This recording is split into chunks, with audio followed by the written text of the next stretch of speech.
오늘의 말씀의 제목을 같이 보도록 하겠습니다. 같이 볼까요? 시작. 공감해 주지 않는 나를 누가 알아주나요? 주보에는 공감이라고, 제가 너무 길어서 공감이라고만 썼지만, 공감해 주지 않는 나를 누가 알아주나요? 라는 제목으로 말씀 증거하도록 하겠습니다. 요즘 제가요, 내기에 푹 빠져 있습니다. 무슨 내기일까요? 네, 저희 고목사님하고 저하고 내기에 푹 빠져 있는데 바로 공감 내기예요. 공감? 이게 무슨 내기일까요? 우리가 부부로 또 목회자로 살다 보니까 매일매일 웃고 감사하고 사랑하고 그런 것이 쉽지가 않아요. 때로는 다투기도 하고요. 마음 상할 때도 있고 상처받을 때도 있고 또 요즘에 부지기수 그런 일들이 늘어나다 보니까 왜 그런가 그 원인을 살펴보다가 기도하다가 깨닫게 된 거야. 우리가 왜 마음이 상하고 다투냐, 바로 이 우리가 하는 말 때문에 그렇습니다. 내가 무슨 말을 하면 상대방이 그걸 받아주고 공감해주면 사이가 좋아지는 거야. 그러지 않는데 내가 무슨 얘기를 하는데 남이 옆에서 공감해주지 않고 들어주지 않고 자기 말만 하고 하면 이게 마음이 상하고 싸우게 된다. 그래서 이러면 안 되겠다 해서 우리 공감하는 훈련을 합시다. 근데 그냥 하면 이게 사람이 느슨해지니까 내기를 하는 거야. 공감을 못할 때면 10,000원을 냅시다 하면서 지금 내기를 시작했어요. 근데 어떤 거냐, 예를 들면 어제 그런 거야. 나 좀 출출하네. 여보 좀 출출하지 않아요? 이라고 내가 얘기를 해요. 그러면 상대방이 뭐라고 해요? 아니 나는 안 출출한데? 이러면 이제 걸리는 거야. 이제 10,000원 내야 돼. 왜? 내가 배고픈 걸 공감해주지 않은 거야. 그럴 때는 어떻게 해야 돼요? 그래요? 배가 고프시군요. 근데 저는 괜찮은데 이렇게 하면 안 걸리는데 나는 괜찮아요. 나는 안 배고픈데? 이러면 걸리는 거야. 그래. 근데 저는 자신이 있었어요. 내가 또 상담하고 또 하고 남은 잘 들어주는 성격이지 않을까 해서 이참에 내가 한몫 돈을 벌어버려 했는데 웬걸요? 10,000원을 가져오면 또 20,000원이 가고 오고 하루 종일 이러고 있는 거야. 그런데 여러분 잘 들어보십시오. 제가 어저께 얼마를 벌었는지 아십니까? 자그마치 70,000원을 벌었습니다. 왜요? 내가 일부러 함정을 팠거든요. 공감이 안 되는 얘기를 꺼내서. 그런데 이제 금액이 커지니까 안 주더라고요. 나중에 돈이 생기면 준다 이런 식으로 하는데 이러면 안 되겠지요. 그런데 제가 어제 이렇게 뭐를 하다가 이렇게 손이 약간 다쳤어요. 많이 다치는 게 아니라 살짝 이때 여보 나 여기 다쳤어요. 그러니까 나 이거 너무 아픈 것 같아요. 막 일부러 막 들이댔어요. 그랬더니 그거 약 바르면 돼요. 걸렸구나. 10,000원을 내시. 약 바르면 되는 거는 다 알지. 공감을 해줘야지. 얼마나 아플까. 아이고 아픈 다쳤네.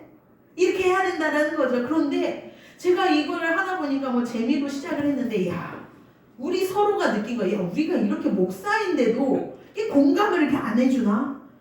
어떻게 하다 보면 내 의견만 내고 있는 거야. 내 생각만 얘기하고 남이 듣든 말든 내 주장만 펼치고 있었더라. 그걸 다시 한번 돌아보게 되었습니다. 이 가족 안에서 어떻게 가까운 사람 안에서 이게 공감을 잘 해주는 것이 너무너무 중요해요. 여러분도 그렇지 않습니까? 공감이라는 게 뭐예요? 내 마음을 알아준다. 그걸 당장 해결해주고 뭔가 딱 해결책을 멋지게 제시해주고 없애주는 것이 아니라 그걸 같이 느끼고 같이 공감해주고 한마음이 되어주는 것이 바로 공감입니다. 요즘 이 현대의 사회에서요, 이 공감 능력이 얼마나 중요한지 아십니까? 회사를 운영할 때도요, 자기 혼자 날뛰고 자기 혼자 잘난 척하면 이게 돼요, 안 돼요? 사원들과 직원들의 마음을 알아주고 그 뜻을 받아주고 서로 오가는 이 공감이 돼야 이 회사가 잘 굴러가는 거예요. 가정도 그래요. 부부가 또한 자녀들. 근데 이게 제가 여기 남편과 저와만 했지 자녀들에게는 못하겠다. 왜냐하면 이제 다 털릴 것 같아서 내가 거기까지는 좀 어렵지만 어쨌든 서로가 공감을 해주고 그거 알아줘야 되잖아. 위로해주고 그래야 우리가 웃고 화목하고 그런 좋은 관계가 되는데 이게 어렵더라고요. 근데 오늘 우리가 같이 볼 이 성경 창세기에는요, 이렇게 가장 공감해주고 알아줘야 할 이 가정에서 가장 상처를 받고 외면을 당한 한 사람의 인생을 우리가 한번 들여다보려고 해요. 어떤 사람이냐? 바로 야곱이라는 사람입니다. 야곱 많이 들어보셨지요? 그 유명한 하나님이 너는 믿음의 조상이야. 내가 너로부터 믿음의 가문을 만들어가고 너는 대단해. 라는 아브라함. 그 유명한 아브라함의 아들 이삭의 아들 야곱. 아브라함은 믿음의 어마어마한 가문의 자손이에요. 그런데 이 야곱이요 가족에게 외면받고 공감받지 못하는 인생을 살았어. 왜 그럴까? 이유가 있죠. 왜? 바로 출생에부터 이유가 있습니다. 왜냐? 이 야곱은요 혼자 딱 태어난 게 아니라 쌍둥이로 태어났어요. 쌍둥이 아시죠? 바로 한나란 씨의 몇 초를 다퉈서 바로 자기 앞에 누가 형이 에서라는 형이 태어나고 자기가 바로 뒤에 태어나서 동시에 일란성 남자 쌍둥이 형 에서 자기는 야곱 이렇게 태어났어. 좋겠다. 그러네. 축복일 수 있지만 이게 동시에 일란성으로 태어났다라는 건 무슨 말입니까? 바로 비교가 잘 되는 대상이 되었다는 뜻이에요. 우리가 가족 안에 형제지간에도 자녀도 1, 2년 차이 나도 엄마들이 무지하게 비교하는 거 아시죠? 저도 그래요. 그러면 안 되는데 야, 너 언니는 이렇게 공부 잘하고 장학금 받아. 너는 지금 뭐 하는 거냐? 우리 항상 그랬지. 또 왜 이렇게 외모를 가지고 그래? 내가 야 너는 왜 이렇게 뚱뚱하니? 너는 왜 키가 작냐? 비교하고 막 끊임없이 우리가 그렇게 비교를 당하고 살았는데 아니 쌍둥이니까 얼마나 비교를 당했겠어요. 그죠? 한나라에 태어났으니까 또 남자죠. 그러니까 둘밖에 없으니까 부모가 아버지가 어머니 계속 비교하는 인생을 살았어. 그게 성경에 나와요. 우리가 읽지 않았지만 25장에 그게 나오는데 어떻게 비교를 하냐? 외형적으로도 완전 틀렸어. 쌍둥이인데 너무 다른 거야. 형 에서는요 털이 많이 나고요 근육질에 상남자 이런 스타일. 그러니까 힘도 세고 근육도 있으니까 뭘 잘해요? 사냥을 잘해. 당시에 목축업을 유명했잖아요. 그리고 동물이나 짐승을 잡아다가 먹어야 되니까 이 사냥이 뛰어나야 돼. 이게 남자의 최고의 능력이에요. 근데 얘에서는 사냥을 잘하는 사냥꾼이에요. 그러니까 아버지가 너무 너 최고다. 역시 우리 장남 최고야. 늘 칭찬하고 아버 대놓고 28절에 보니까 사랑했다는 거예요. 엄청나게. 그런데 한쪽이 사랑을 받으면 어떻게 될까요? 한쪽은 비교의 대상이 되죠. 야곱은 어떤 사람이라고 성경에서 쓰였냐면요 조용한 성격이었대요.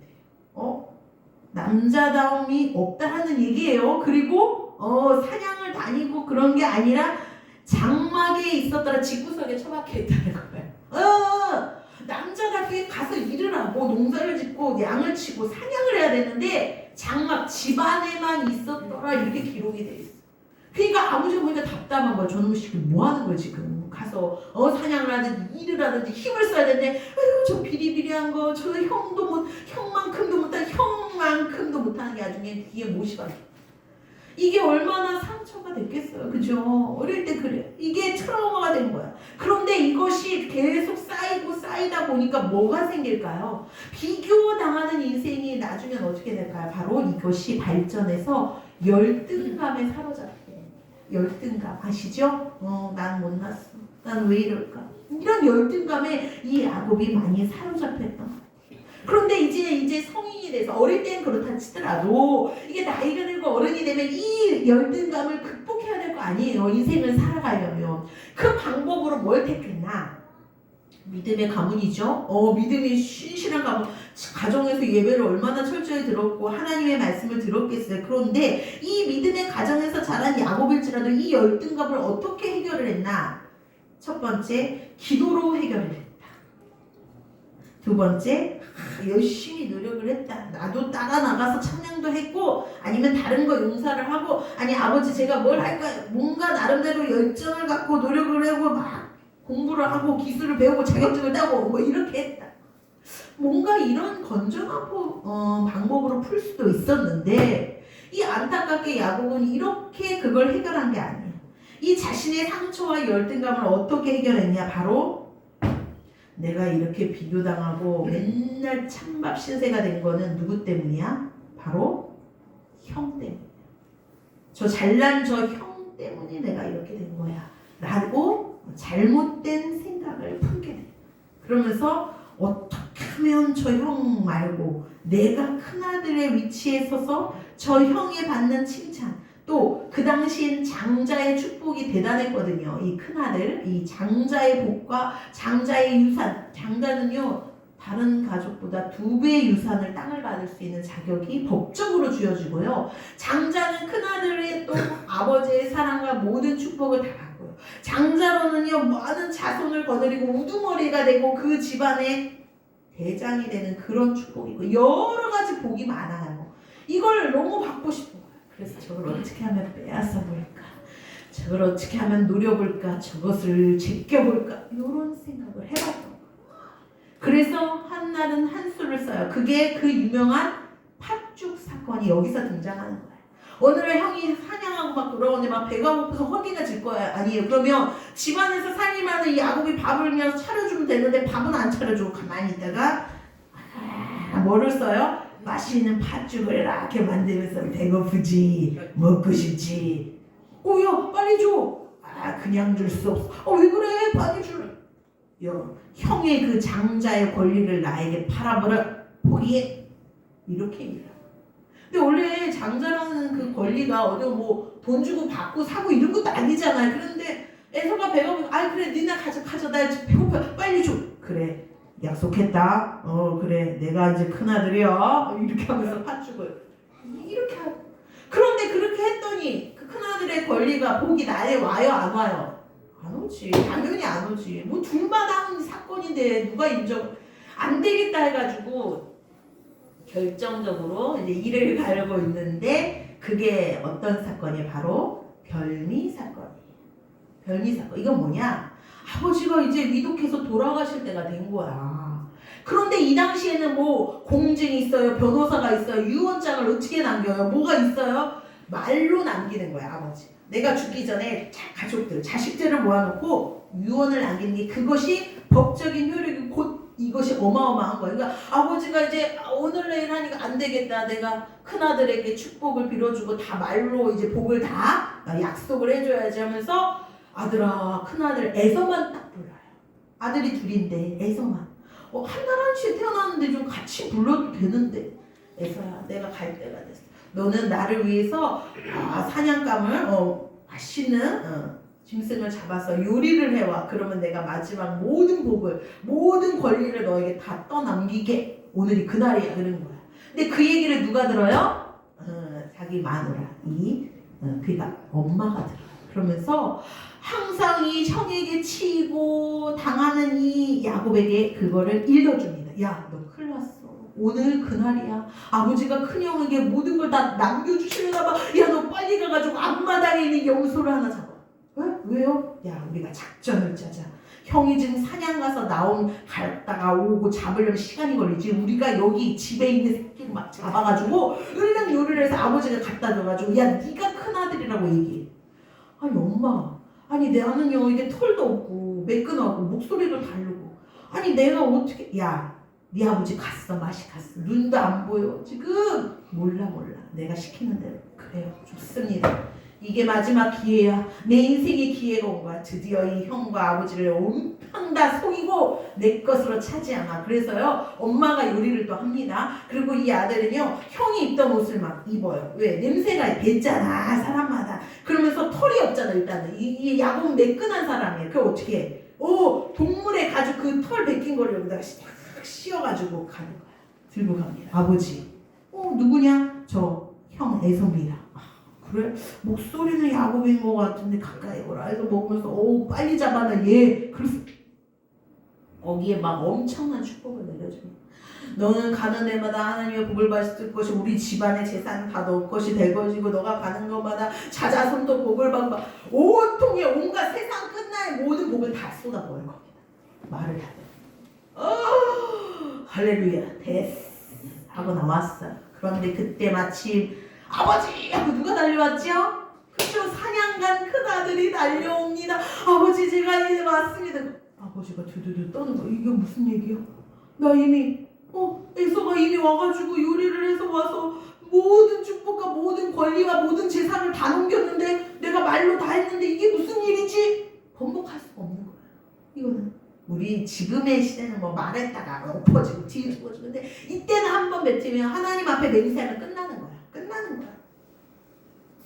아버지가 부르고 떨어. 나 이미 다 빌었는데 큰아들이 막 울고불고 난리가 나.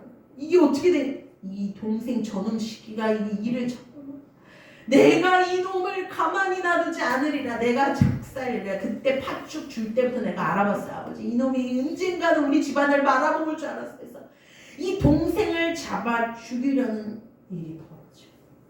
이게 바로 오늘 읽은 바로 앞의 이야기예요. 그러니까 어떻게 해요? 여기 있다가는 형에게 맞아 죽게 생겼죠. 한낮 한시에 둘이 싸우다가 다 죽을 수는 없잖아. 그러니까 엄마가 야 아들아 야곱아 너 도망가라. 안 되겠다. 형에게 죽을 수는 없잖아. 우리 오빠 집으로 저 외가댁으로 도망가라. 라반이는 저 외가댁으로 하란이라는 지역이 있거든요. 먼 지역 거기로 도망가라. 그 내용 도망가는 야곱의 이야기를 오늘 우리가 만나는 거예요. 아니 좀 한 가족이면 뭔가 좀 공감을 해주고 야 네가 오죽하면 이렇게 했을까. 뭔가 그 마음을 좀 알아줬으면 이런 일은 없었을 거 아니에요. 그죠? 근데 형도 또 이 일을 또 죽인다고 나서 뭐 그럴 것이지. 뭔가 좀 합의를 해서 우리가 함께 나누자. 함께 이 가정을 일궈가자. 얼마나 아름다워요. 그죠? 근데 누구 하나 이 야곱을 공감해주지 않고 용서가 없어. 감싸주지 않고 죽고 죽이는 완전 가정이 이제 끝장날 그런 위기가 있었던 거예요. 이런 상황에 서러움과 눈물에 북받쳐서 야곱이 길을 떠납니다. 급하게 엄마가 기름병, 그 당시에는 화폐가 없었거든요. 이 기름이 곧 재산이에요. 기름병을 챙겨들고 빈 털터리로 야반도주하는 야곱의 모습이 오늘 바로 본문의 10절에 나와 있습니다. 한번 읽어볼까요? 시작. 야곱이 브엘세바에서 떠나 하란으로 향하여 가더니 야곱이 지금 고향은 브엘세바예요. 근데 거기서 외삼촌 외가댁 하란으로 향하여 가는 게 아니라 지금 도망갔습니다. 야반도주하는 그런 신세가 됐는데 가다 보니까 해가 졌어. 11절입니다. 시작. 한 곳에 11절 시작. 한 곳에 이르는 해가 지니라. 거기서 유숙하려고 그곳에 한 돌을 가져다가 베개로 삼고 거기 누워 자더니 급하게 나오냐고 베개를 안 챙겨왔나 봐요. 일단 누워야 되니까 돌이 있길래 돌을 베고 이 딱딱한 돌, 무거운 돌이 왠지 내가 나갔고 쓸쓸하고 근데 거기서 잠이 들었어요. 그런데 이게 어떻게 되립니까? 꿈에 이런 일이 일어납니다. 12절이에요. 꿈에 시작. 꿈에 본즉 사다리가 땅 위에 서 있는데 그 꼭대기가 하늘에 닿았고 또 본즉 하나님의 사자들이 그 위에서 오르락내리락 하고 꿈에 희한한 꿈을 꾸게 돼요. 도망 나와가지고 이제 피곤해서 살짝 잠이 들었는데 꿈에 하나님이 계시는데 이 천사들, 이 여호와의 사자들은 천사들을 얘기해요. 이렇게 큰 사다리가 하늘 꼭대기가 너무 높은 거야. 안 보여. 끝이 안 보이는 사다리에 천사들이 왔다 갔다. 이게 무슨 일이지? 그런데 거기에 하나님이 말씀을 하시는 거예요. 13절이에요. 시작. 또 본즉 여호와께서 그 위에 서서 이르시되 나는 여호와이니 너희 조부 아브라함의 하나님이며 이삭의 하나님이라. 내가 누워있는 땅을 내가 너와 내 자손에게 주리니. 자, 하나님이 꿈에서 나타나 말씀을 하신 거예요. 이걸 어떻게 이해해야 하냐? 지금 이 시대는 뭐 교회도 있고 목회자도 있고 말씀 성경도 있기 때문에 하나님이 이렇게 간접적으로 우리에게 말씀을 하시지만 이 시대는 교회도 없고 선지자도 거의 없고요. 성경책도 아직 완성이 안 된 시대니까 하나님이 직접 알려주실 수밖에 없는 시대예요. 그러니까 꿈에 나타나신 거예요. 그죠? 그러면서 뭐라고 하냐? 나는 여호와니. 여호와라는 건 하나님의 이름이죠. 이 이름의 뜻이 뭐라고 했죠? 스스로 있는 자. 스스로 존재한다는 뜻이에요. 우리 인간은 스스로 혼자 살거나 존재할 수가 없어요. 일단 부모의 힘에 의해서 태어나고요. 그죠? 양육을 받고 모든 사회 관계 속에서 사람과 사람의 관계 안에서 사람 인자가 서로 기대있는 거죠. 사람의 관계 속에서 설 수밖에 없는 존재. 그러나 하나님은 스스로 계시고요. 스스로 존재하고 모든 걸 다 아시는 존재라는 뜻이지요. 그러면서 뭐라고 하냐? 나는 여호와니 너의 조부 할아버지죠. 아브라함 하나님, 이삭 네 아버지 이삭의 하나님. 내가 그 하나님. 이건 뭐예요? 너 믿음의 가정에서 태어났잖아. 이제까지 하나님 섬겼잖아. 너 지금 뭐하고 있냐? 내가 이 집안에 너의 하나님인데 너 지금 뭐하고 있니? 이런 얘기예요. 그러면서 갑자기 도망 나오는 지금 처지잖아요. 하나님이 뭐라고 하냐? 야, 이새끼야, 너 왜 도망쳐서 나왔어? 너 왜 나 속였어? 너 왜 그러고 살았어? 라고 해야 하는데, 그죠? 그래야지. 그런데 뭐라고 하냐? 네가 누워있는 이 땅을 뭐라고요? 너와 내 자손에게 주는데.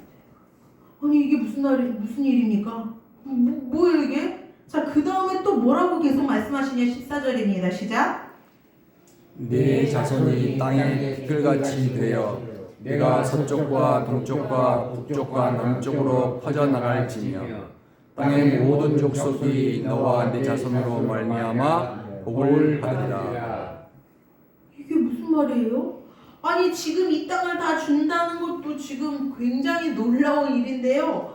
네 자손이 땅의 티끌 모래처럼 많아지고 자손의 복을 준대요. 근데 그 모든 사람들이요 너와 너의 자손으로 말미암아 복을 받아. 복의 근원이 되는데 우두머리가 된다는 거예요. 좀 이상하지 않아요? 그리고 15절입니다. 또 계속 말씀에 약속을 주시는 거예요. 15절 시작. 내가 너와 함께 있어 내가 어디로 가든지 너를 지키며 너를 이끌어 이 땅으로 돌아오게 할지라. 내가 네게 허락한 것을 다 이루기까지 너를 떠나지 아니하리라 하시니라. 이렇게 약속을 하시네요. 아니 지금 야곱은 뭐 하다 온 거예요? 형의 그 재산, 그 권리, 맏아들이 받을 모든 축복을 한평생 그것에 혈안이 되어서 저를 어떻게 하면 빼앗아볼까? 어떻게 하면 내 것이 되볼까?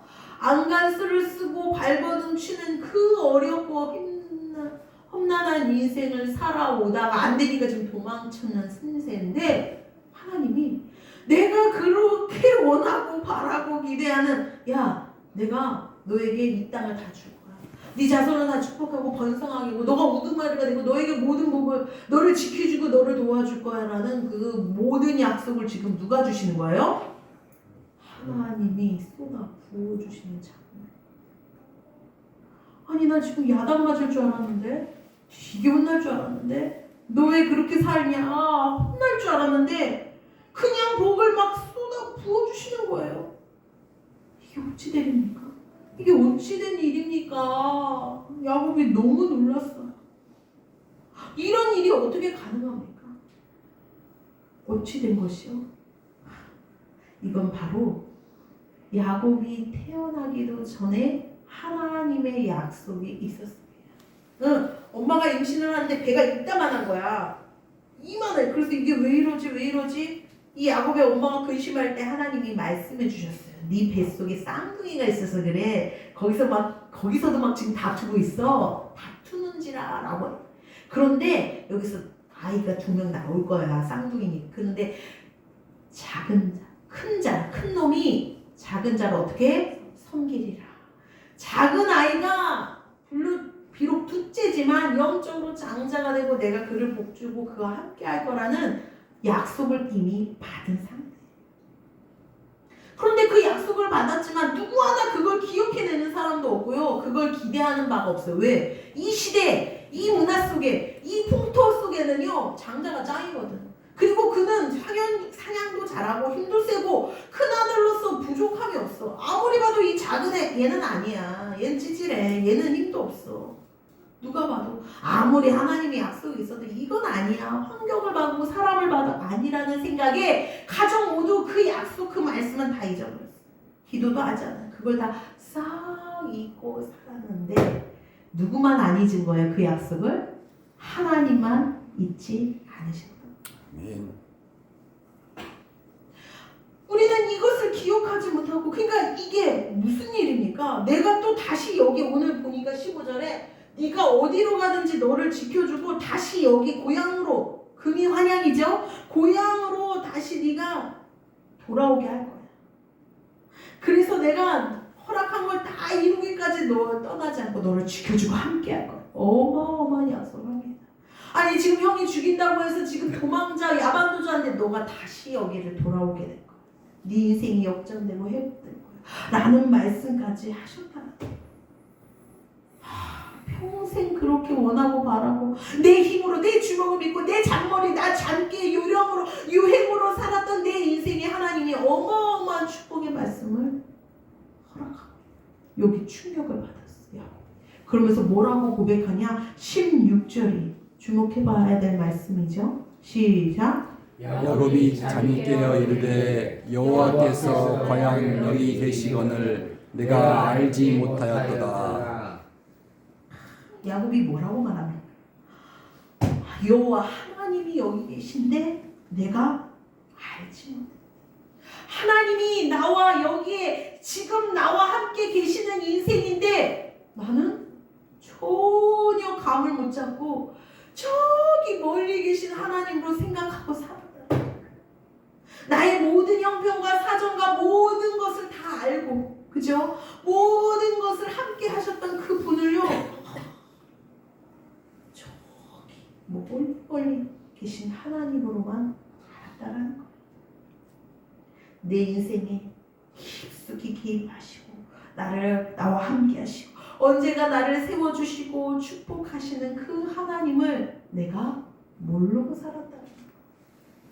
어떻게 모르고 살 수 있어요? 믿음의 가문이에요. 엄마 아빠가 대단한 믿음이야. 할아버지는 뭐 말할 것도 없어. 날마다 가정에서 예배도 드리고 말씀도 듣고 하지만 그 하나님은 정작 내 안에 진실한 나의 인생의 주인으로 모시고 드리지 않고 그냥 형식적으로 앉아서 있어.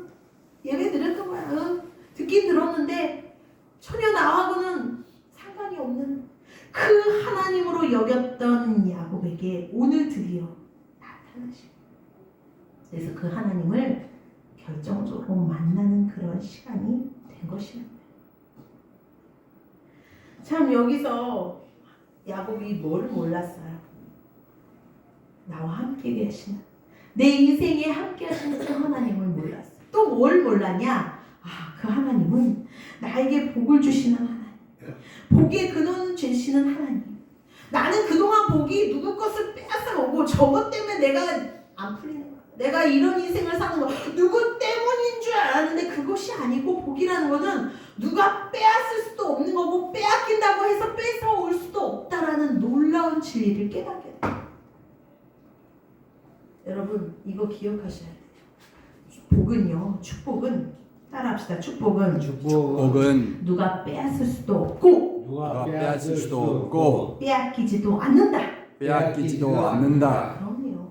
아무리 가까운 사이라도요, 저 사람 때문에 내가 복을 못 받아. 내가 누구를 만나서 내가 이렇게 망했어, 어려워. 우리는 흔히 이렇게 착각을 하고 살아. 그런데 그렇지가 않다. 하나님이 복을 주시려고 작정하면 그 사람의 복을 받는 인생이에요. 근데 내가 지금은 마치 내가 누구 때문에 안 받는 것 같아. 그거는 아직 하나님이 나에게 주어지지 않았다라는 걸 기억해야 될 줄 믿습니다. 아멘. 근데 우리는 그걸 모르고 저놈 때문이야, 누구 때문이야, 우리 부모 때문이야, 누구 그 사람 때문이야. 그래서 내가 이렇게 어렵고 힘들고 복이 없는 박복한 인생을 산다고 우리는 그렇게 착각하고 있어. 그런 야곱에게 오늘 하나님이 나타났어. 야, 복은 누구 걸 가져와서 너 것이 되는 것이 아니고, 누가 빼앗긴다고 내가 불안해하고 화내야 될 이유도 아니고, 복은 누가 주시는 거다? 하나님이 부어주신다는 그 놀라운 사실을 깨닫게 된 것입니다. 아멘. 하나님은요, 다 준비해 놓고 계셨다니까요. 우리에게 쏟아부을 야곱이 누굽니까? 야곱이 이스라엘, 즉 영적인 하나님을 믿는 자녀들을, 여러분, 나를 얘기합니다. 여러분을 위한 축복과 모든 것을 하나님은 다 준비하신 하나님, 예비하신 하나님을 믿으십니까? 아멘. 근데 도대체 그럼 언제 주나요? 내가 진짜 여태까지 기다렸는데 나한테는 안 주시던데. 오늘 말씀을 한번 보세요. 언제 주시냐? 다 그 약속의 말씀을 다 잊어버렸어. 다 잊어버렸죠? 엄마도 잊어버리고 본인도 잊어버리고 기억도 안 해. 첫 번째, 이 약속의 말씀을 언제 주시냐? 바로 내가 그 하나님을 믿고 간절히 기도하고 구할 때 나에게 부어주신다는 걸 믿으시길 원합니다. 아멘. 야곱이요, 어떻게 인생을 살았어야 되냐? 하나님, 나 진짜 너무 억울해요. 왜 나는요, 사냥도 못하고 몸도 약하고 왜 이러죠? 나에게는 도대체 무엇을 주실 거예요? 물었어야죠. 하나님, 내가 이 집안에서 뭘 해야 하고 살아야 되죠? 나 뭐 먹고 인생 살아야 돼요? 하나님, 나에게 어떤 재능을 주신 거예요? 도대체 무엇이 필요한 거죠? 그 모든 것을 공급하시는 하나님께 물었어야죠. 그런데 야곱이 물었어요, 안 물었어요? 전혀 묻지 않았어요. 기도 한 번을 하지 않고 인생을 살아갑니다. 왜? 이건 무슨 뜻이에요? 하나님을 그만큼 신뢰하지 않았다. 아멘. 야, 그런 거 일일이 알려주고 답해주는 그런 분이 아니야. 그렇게 생각하지 않았다라는. 그냥 내가 알아서 사는 거지. 내 팔자대로 사는 거지. 그것만 생각했지. 내 인생을 적극적으로 개입하시고 나를 책임지시고 나를 도와주실 수 있는 그 하나님을 느끼지 못하고 살아. 그러니까 기도도 없었어. 구하지 않았어. 그러니까 받을 수가 없었다. 그리고 이 하나님이 예비된 복이 언제 오는가요? 기도만 하면 다 복을 주시나요? 하나님은 그런 하나님이 아니에요. 이건 자칫 기복 신앙에 빠져서 게으르고 나태한 인생을 살아갈 수밖에 없는 거예요. 착각하지 마십시오. 기도한 다음에 뭘 해야 돼요? 반드시 내 삶에 무엇을 해야 하는가? 열심을 내고 노력하고 열정을 갖는 인생을 살아내야 될 줄 믿습니다. 아멘. 나 사냥을 못해요? 형처럼 못해? 그럼 어떻게 해야 돼? 형, 나 좀 가르쳐줘. 사냥 어떻게 하는 거야? 말은 어떻게 타는 거야? 짐승은 어떻게 잡는 거야? 농사는 어떻게 하는 거야? 배우려고 했었어야죠. 적극적으로 안 되면 될 때까지 하려고 했었어야죠. 그래도 안 돼. 그러면 내가 요리를 배워볼까? 그 요리 얼마든지 해가지고 흑백 요리사 나오면 되잖아요. 그 셰프가 되면 되잖아. 그죠? 뭐든지 내가 할 수 있는 게 무엇인가를 찾아서 거기에 열정을 다해서 기도하면서 노력을 하려는 열심이 없었어. 뭐만 쳐다봤어? 저 형 거를 내가 가져와야 되는데 내 것이야. 이런 유행만 바라보고 살아가는 거야. 요즘 말로 뭐예요? 맨날 복권 사면서 이게 언제 되나? 이 번호가 하나님 번호를 주셔야 되는데, 옛날에는 동전을 긁는 거 이것도 있었죠. 이거 긁어서 언제 되나? 이것만 바라보고. 내가 조금만 기다리면 우리 아버지 돌아가시면 내 한 먹 땡겨주겠지. 내가 저 형만 없어서도 정말 내가 두 먹은 받는 이런 것만 생각하고 있지 않나요? 주저앉아서 맨날 틀어박혀서 그런 것만 계산하고 머리 굴리고 있지 않나? 그런 삶에는 하나님이 예비된 복을 내려주실 수가 있다 없다? 없다. 없다. 하나님 기다리시. 그래서 오늘 말씀을 보니까 내가 알지 못했다 그러는 거예요. 하나님이 그 복을 뭐야 하는 거예요? 주실 때가 있다 없다? 있다라는 거예요. 그 앞전에 15절을 보니까 뭐라고 돼 있어요? 15절 그 앞에 끝에 봅니다. 내가 허락한 것을 다 이루기까지 너를 떠나지 아니하리라. 즉 하나님이 예비한 복을 허락하고 나에게 주실 때가 있다 없다? 있다는 얘기예요. 지금은 아니고 지금 도망자 이 상태 여기서 주는 게 아니라 내가 이 예비한 모든 복을 너에게 다 쏟아 부어줄 때가 있다는 거야. 그러니까 뭐 하라는 거야? 얘야 기다려. 그때를 소망하고 열심을 내고 너의 살아가는 그 삶의 방식을 어떻게 해라? 이제는 바꿔야 돼. 맨날 틀어박혀 앉아서 남의 것만 계산하고 옛날 과거만 떠올리고 억울해하고 눈물 흘리고 소주 한잔 마시고 가슴 태우고 그런 인생이 아니라 이제는 내가 이 자리에서 무엇을 할 것인가? 하나님은 복 주시는 하나님, 나에게 마음껏 모든 걸 쏟아 부어 주실 수 있는 하나님, 예비하신 하나님. 내가 하나님의 자녀가 됐어. 그래, 그 하나님, 나를 지키시는 그 하나님, 내가 이제 무엇을 하고 살아야 할까? 그 자리에서 이젠 삶의 생각과 가치관과 방법을 완전히 뒤집어서 바꾸시는 저와 여러분의 삶이 되기를 소망합니다. 아멘. 그렇죠. 그 다음 말씀을 한번 보겠습니다. 18절 넘어가서 18절을 한번 볼게요. 시작. 야곱이 아침에 일찍이 일어나 베개로 삼았던 돌을 가져다가 기둥으로 세우고 그 위에 기름을 붓고. 야곱이 이렇게 꿈에 본 하나님을 만나고 놀라운 인생의 변화를 겪는 중요한 순간이 왔어요. 지금 뭐하냐? 야곱이 아침 일찍 일어났어. 자신의 꿈을 생각해봤어. 그러면서 자기가 베고 잤던 이 돌을 가져다가 기둥으로 딱 땅에다 박은 다음에 뭘 해서 그 위에 뭘 부어요? 기름을 부어. 지금 뭐 하고 있는 거예요? 기름을 붓는 건 뭔 행위죠? 구약으로 말하면 지금 뭐 하고 있는 거예요? 제사를 드리는 거. 지금 하나님께 1대1로 예배를 드리고 있어요. 야곱의 인생에는요, 개인적으로 하나님 앞에 예배해 본 적이 있어요, 없어요? 한 번도 없어요. 기도해 본 적이 있어요, 없어요? 한 번도 없어요. 처음으로 이 놀라운 하나님, 나를 축복해 주시고 나와 함께 하신 하나님, 내가 하나님을 잊고 배제하고 내가 내 힘으로 살아갔던 내 인생에 이제는 깨닫고 돌이키는 다짐을 받고, 그 급하게 가져온 그 기름은 곧 화폐 재산이 된다고 했죠. 자신에 있는 모든 것을 쏟아부어요. 누구에게? 하나님께 드리고, 처음 난생처럼 1대1로 아무도 보지 않는 곳에서 하나님께 예배를 드리는 모습을 볼 수가 있습니다. 왜 그런 거예요? 왜 이런 짓을 하죠? 야곱이 깨달은 거죠. 인생에 내가 주인이 되려 했던, 내 주먹만, 내 잔머리 잔꾀만 믿으려 했던 내 인생, 이것이 아니오. 이 삶은 마침내 도망가는 인생, 어려운 인생, 가정을 깨는 인생, 나 혼자만 남는 인생이 되었구나. 이제는 내 인생의 주인이 누구예요? 하나님 되심을 내가 여기서부터 인정하고, 그 하나님께 내 모든 걸 맡기고 드리며 하나님을 경외하고 예배하는 인생을 살아야 되겠다, 이렇게 결단을 하는 거예요. 할렐루야. 아멘. 이 예배라는 게요, 우리가 그냥 시간이 돼서 온 것 같고 때가 되니까 온 것 같고 습관으로 온 것 같지만, 사실 이 예배에는 엄청난 의미가 들어있습니다. 하나님이 이 자리에 함께 하시며요, 여러분의 예배를 받으시는데 어떻게 받으시냐? 일찍 왔네, 열심히 하네, 이런 걸 따지신 게 아니라, 너가 오늘도 예배, 이 시간을 드린다, 너의 인생의 주인이 하나님임을 인정하고 하나님을 높이고 찬양하고 경배하고 말씀을 들으러 겸손한 마음으로, 낮은 마음으로 이 시간에 고개를 숙이고 있구나.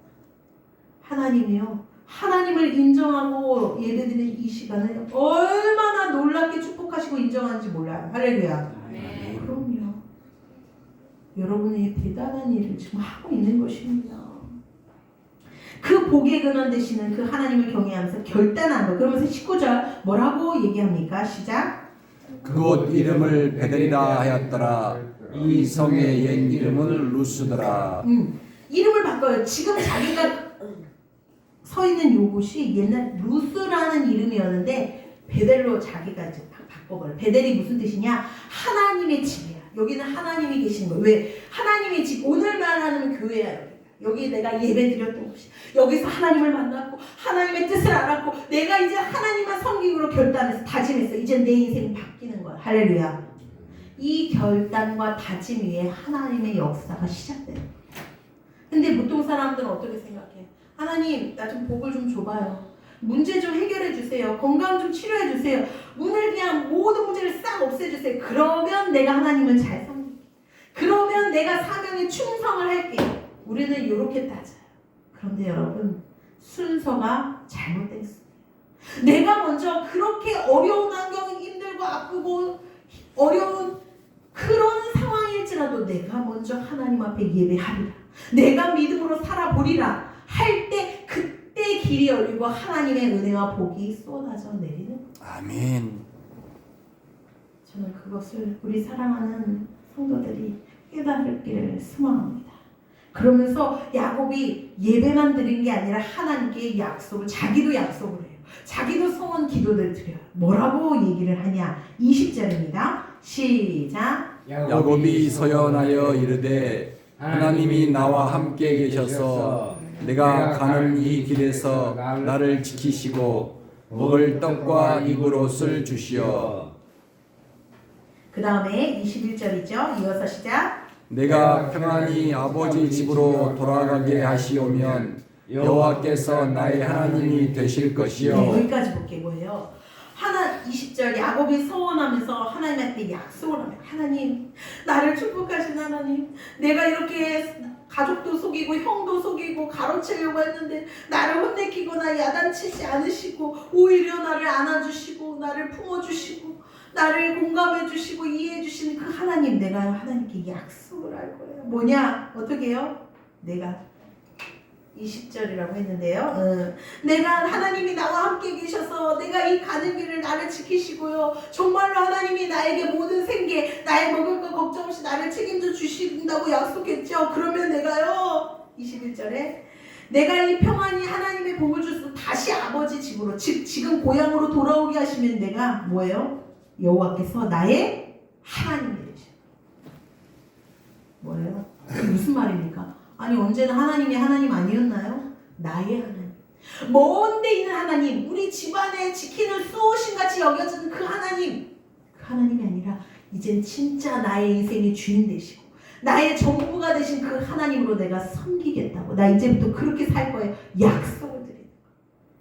하나님 그 약속 못 믿으시겠어요? 마지막으로 그래서 내가요 지금요 어떻게 하냐면 22절 시작 내가 기둥으로 세운 이 돌이 하나님의 집이 될 것이요 하나님께서 내게 주신 모든 것에서 10분의 1을 내가 반드시 하나님께 드리겠나이다. 하나님 내가 지금 여기 딱 세워놓고 기름 부은 이 돌 있죠? 이 돌이 진 거예요. 내가 여기를 딱 세우고 갈 거예요. 갔다가 다시 돌아올 거예요. 그죠? 하나님이 다시 돌아오게 해주신다. 내가 그때까지 참을게요. 그때까지 내가 기다릴 거예요. 나 이제 사람 돼서 돌아올 거예요. 나 옛날 방식 버릴 거예요. 나 이제 새 사람이 될 거예요. 이거 돌이 진 거예요. 그리고요. 그래도 또 약속해. 이 돌을 통해서 이제는 나 하나님 집이에요. 여기가 이제는 예배 드리는 인생 살 거예요. 아멘. 억지로 남의 손 끌려 나와서 할 수 없이 앉아서 예배 드리는 게 아니라 내 스스로 자원해서 이제는 예배가 회복되고 예배의 인생이 될 거예요. 할렐루야. 아멘. 두 번째 어떤 인생이요? 내가 있는 것, 내 재산, 하나님이 주신 그 재산의 10분의 1을 하나님께 드릴게요. 이건 무슨 얘기예요? 내 물질, 내 모든 것을 누가 주시는 거라고 인정하는 거예요. 이게 하나님이. 그래서 내가 이 모든 복을 하나님이 주신 것을 내가 믿고 알기에 이제는 그 믿음을 이제는 10분의 1을 드려서 이렇게 이제는 하나님 앞에 자원해서 누가 시켜서 억지로 눈치 봐서 드리는 게 아니라 자원해서 드리는 그런 믿음으로 살게요. 할렐루야. 아멘. 그렇게 약속하고 있는 것입니다. 우리 하나님은 참 보니까 어때요? 우리하고는 달라요.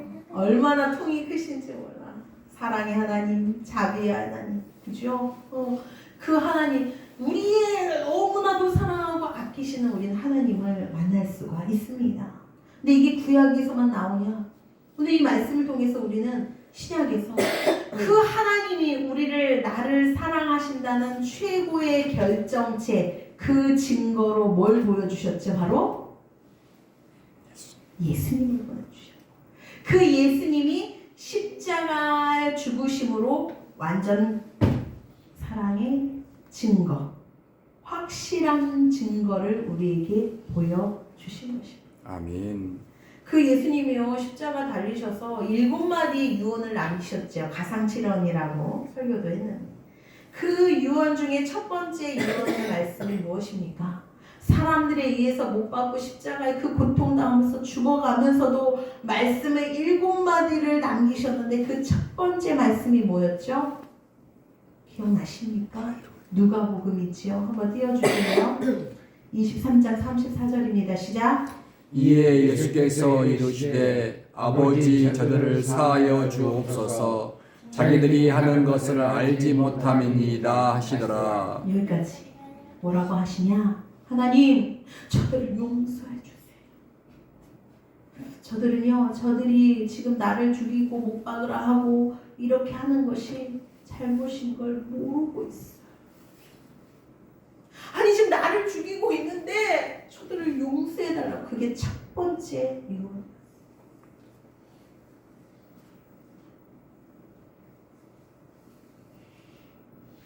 이것이 바로 하나님의 예수님의 크신 사랑을 나타내주고 있습니다.